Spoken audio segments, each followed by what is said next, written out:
नमस्कार, मैं हूं नीतीश ठाकुर और आप देख रहे हैं कैपिटल टीवी। लोगों की नजर ईरान इजराइल पर फंसी हुई है और यहां कभी अफगानिस्तान आकर पाकिस्तान को पीट जा रहा है, कभी बलोच लिबरेशन आर्मी आकर इनको पीट जा रही है। और जब ये दोनों नहीं आते हैं तो टीटीपी यानी कि तहरीके तालिबान पाकिस्तान इनको पीट करके चली जा रही है। यानी हर जगह से पाकिस्तान की हालत टाइट हुई पड़ी है। जी हां, अब तक आप लोग खबरें सुन रहे होंगे कि अफगानिस्तान ने पाकिस्तान के खिलाफ एक जंग शुरू कर दी है जिसमें पाकिस्तान को भारी नुकसान का सामना करना पड़ा है। लेकिन इन्हीं खबरों के बीच टीटीपी ने भी पाकिस्तान के खिलाफ एक अलग जंग शुरू कर दी है जिसमें टीटीपी ने पाकिस्तान के कई इलाकों में भारी धमाके किए। मुनीर और शहबाज की तो समझिए सांसें अटक चुकी हैं इस खबर को सुन करके। पूरी खबर आपको विस्तार से बताते हैं, लेकिन उससे पहले आप हमारी ये स्पेशल रिपोर्ट देखिए। सबकी नजर ईरान और इजराइल पर थी और यहां पाकिस्तान के साथ खेला हो गया। अब तक खबरें आ रही थी अफगानिस्तान ने पाकिस्तान के 150 से अधिक सैनिक मार गिराए हैं और पाकिस्तान का यह घाव भरा भी नहीं था कि टीटीपी यानी कि तहरीके तालिबान पाकिस्तान ने पाकिस्तान के कई इलाकों में लगातार बम विस्फोट किए और ऐसे में पाकिस्तान की स्थिति बेहद गंभीर है। मुनीर से लेकर शहबाज तक हर कोई परेशान है कि आखिरकार इन चौतरफा हमलों से कैसे बचा जाए और पाकिस्तानी आवाम के दिलों में भरोसा कैसे जगाया जाए, क्योंकि पाकिस्तानी आवाम भी लगातार मुनीर और शहबाज के खिलाफ मोर्चा खोले बैठी है। ऐसे में यह देखना दिलचस्प होगा कि आखिर पाकिस्तानी आवाम कैसे इन मसलों से बचती है। पाकिस्तान इस वक्त एक ऐसे दौर से गुजर रहा है जहां चारों तरफ से संकट ही संकट दिखाई दे रहा है।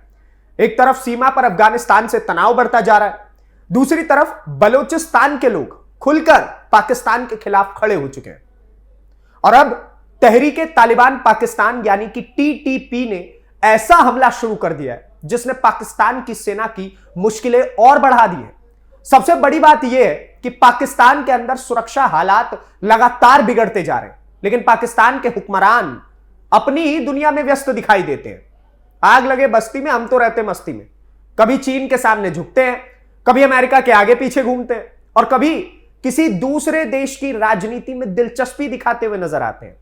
लेकिन अपने ही देश में क्या हो रहा है उस पर गंभीरता कम ही दिखाई देती है। दरअसल हाल ही में तहरीके तालिबान पाकिस्तान ने एक बड़ा अभियान शुरू किया है जिसका नाम रखा गया है ऑपरेशन अल खंदक। इस अभियान के तहत पाकिस्तानी सेना और सुरक्षा बलों पर बड़े पैमाने पर हमले किए जा रहे हैं। जानकारी के मुताबिक खैबर पख्तूनख्वा और उससे जुड़े कई इलाकों में कुल 18 हमले किए गए। इन हमलों ने पाकिस्तान के सुरक्षा तंत्र को हिला करके रख दिया है। पेशावर में 4 हमले हुए हैं, दक्षिण वजीरिस्तान में 4 हमले हुए हैं, चित्राल और बजौर में 2-2 हमले हुए हैं और टैंक, डेरा इस्माइल खां, खैबर मर्दान, मकरान और मोहम्मद जैसे इलाकों में एक हमला किया गया है। ये सभी इलाके पाकिस्तान अफगानिस्तान सीमा के आसपास आते हैं और लंबे समय से आतंकवाद और उग्रवाद की समस्या से जूझते रहे हैं। लेकिन इस बार जिस तरीके से हमलों की संख्या बढ़ी है और जिस तरह से टीटीपी ने खुलेआम ऑपरेशन अल खंदक की घोषणा की है, उससे साफ है कि पाकिस्तान के लिए हालात आसान नहीं रहने वाले। टीटीपी का यह ऑपरेशन केवल 1-2 हमलों तक सीमित नहीं है, यह एक संगठित अभियान है जिसमें प्रशिक्षित लड़ाकों को मैदान में उतारा गया है। इसमें गोरिल्ला वॉरफेयर किया जा रहा है, गोरिल्ला हमले किए जा रहे हैं, स्नाइपर फायरिंग हो रही है, आईईडी ब्लास्ट किए जा रहे हैं और छोटे छोटे समूहों में हमला कर सुरक्षा बलों को निशाना बनाया जा रहा है। पाकिस्तानी सेना लंबे समय से दावा करती रही है कि उसने आतंकवाद पर काबू पा लिया है, लेकिन अब जो घटनाएं सामने आ रही हैं वो इस दावे पर सवाल खड़े कर रही हैं। असल में पाकिस्तान जिस आतंकवाद को कभी अपने रणनीतिक हथियार के रूप में इस्तेमाल करता था, वही अब उसके लिए सबसे बड़ा सिरदर्द बन चुका है। जिन संगठनों को कभी पड़ोसी देशों में अशांति फैलाने के लिए पनाह दी गई थी, वही संगठन अब पाकिस्तान के भीतर ही हमला कर रहे हैं। आज स्थिति यह है कि पाकिस्तान के सीमावर्ती इलाके लगभग युद्ध क्षेत्र बन चुके हैं। अफगानिस्तान के साथ उसका तनाव लगातार बढ़ रहा है। पाकिस्तान कई बार अफगानिस्तान के अंदर टीटीपी के ठिकानों पर हवाई हमले कर चुका है, लेकिन हर बार इसके जवाब में टीटीपी की गतिविधियां और ज्यादा तेज हो जाती है। अफगानिस्तान में तालिबान सरकार के आने के बाद पाकिस्तान को उम्मीद थी कि उसके रिश्ते बेहतर होंगे और सीमा पर शांति कायम होगी, लेकिन हुआ इसका बिल्कुल उल्टा। आज अफगानिस्तान और पाकिस्तान के बीच भरोसे की कमी साफ दिखाई देती है। सीमा पर झड़पें हो रही हैं, आरोप प्रत्यारोप चल रहे हैं और दोनों देशों के बीच तनाव कम होने का नाम नहीं ले रहा। अगर पाकिस्तान के लिए केवल यही समस्या होती तो शायद वो किसी तरह से संभाल लेता, लेकिन सच ये है कि पाकिस्तान के सामने समस्याओं का पहाड़ खड़ा हुआ है। बलूचिस्तान में लंबे समय से अलगाववादी आंदोलन चल रहा है। वहां के लोग खुलकर पाकिस्तान सरकार के खिलाफ आवाज उठा रहे हैं। कई जगहों पर पाकिस्तानी सेना और बलूच लड़ाकों के बीच झड़पें होती रहती हैं। बलूचिस्तान के लोगों का आरोप है कि उनके प्राकृतिक संसाधनों का फायदा तो पाकिस्तान उठाता है, लेकिन विकास और अधिकारों के मामले में उन्हें नजरअंदाज कर दिया जाता है। यही वजह है कि वहां असंतोष लगातार बढ़ रहा है। एक तरफ बलूचिस्तान में संघर्ष, दूसरी तरफ अफगानिस्तान से तनाव और अब टीटीपी के लगातार हमले, इन सब ने मिलकर पाकिस्तान की सुरक्षा व्यवस्था को बेहद कमजोर कर दिया है। लेकिन इन सब के बीच पाकिस्तान की सबसे बड़ी समस्या उसकी आर्थिक स्थिति है। पाकिस्तान की अर्थव्यवस्था पहले से ही गंभीर संकट में है। महंगाई अपनी चरम सीमा पर है, विदेशी मुद्रा भंडार सीमित है और आम लोगों की जिंदगी दिन ब दिन मुश्किल होती जा रही है। रोजमर्रा की चीजें महंगी हो चुकी हैं, बेरोजगारी बढ़ रही है और सरकार के पास हालात सुधारने के लिए ठोस योजना दिखाई ही नहीं देती। ऐसे समय में उम्मीद की जाती है कि देश का नेतृत्व अपनी पूरी ऊर्जा देश की समस्याओं को हल करने में लगाएगा, लेकिन पाकिस्तान में स्थिति कुछ और ही नजर आती है। पाकिस्तान के सेना प्रमुख असीम मुनीर और प्रधानमंत्री शहबाज शरीफ इस समय अंतर्राष्ट्रीय राजनीति में ज्यादा दिलचस्पी लेते दिखाई दे रहे हैं। कभी ईरान के मुद्दे पर बयानबाजी करते हैं, कभी किसी दूसरे देश की स्थिति पर चिंता जताई जाती है, लेकिन अपने ही देश में जो संकट बढ़ रहा है उस पर उतनी गंभीरता दिखाई नहीं देती। यह भी सच है कि पाकिस्तान लंबे समय से बाहरी ताकतों पर निर्भर रहा है। कभी वो अमेरिका से मदद की उम्मीद करता है, कभी चीन से निवेश की आस लगाता है। चीन के साथ CPEC, China Pakistan economic corridor जैसे बड़े प्रोजेक्ट्स की बात जरूर होती है, लेकिन जमीन पर कई प्रोजेक्ट धीमी गति से चल रहे हैं। सुरक्षा समस्याओं की वजह से कई चीनी कंपनियां भी चिंतित रहती हैं। यह सीपीईसी जब हुआ था, जब बन रहा था, उसी समय पर इनके ऊपर अटैक हो रहे थे। दूसरी तरफ अमेरिका के साथ भी पाकिस्तान के रिश्ते उतने मजबूत नहीं रहते जितने पहले हुआ करते थे। ऐसे में पाकिस्तान खुद को एक कठिन स्थिति में पाता है। वो चीन और अमेरिका दोनों के साथ संतुलन बनाने की कोशिश करता है, लेकिन अंदरूनी समस्याएं इतनी ज्यादा है कि कोई भी रणनीति पूरी तरह सफल होती नहीं दिखती है।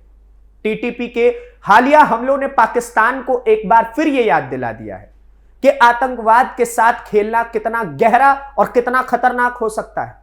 आज वही संगठन जो कभी पाकिस्तान के लिए उपयोगी माने जाते थे, वही अब उसके खिलाफ खड़े हो गए। खैबर पख्तूनख्वा और आसपास के इलाकों में लगातार हमले इस बात का संकेत देते हैं कि आने वाले समय में पाकिस्तान को और बड़ी चुनौतियों का सामना करना पड़ सकता है। स्थानीय लोगों में भी डर का माहौल है। सुरक्षा बलों के लिए भी हालत आसान नहीं है। हर दिन नई घटनाएं सामने आ रही हैं और हर दिन नई चुनौतियां खड़ी हो जा रही हैं। दुनिया के कई विशेषज्ञ भी यह मानते हैं कि अगर पाकिस्तान ने अपनी आंतरिक समस्याओं पर गंभीरता से ध्यान नहीं दिया तो स्थिति और जटिल हो जाएगी।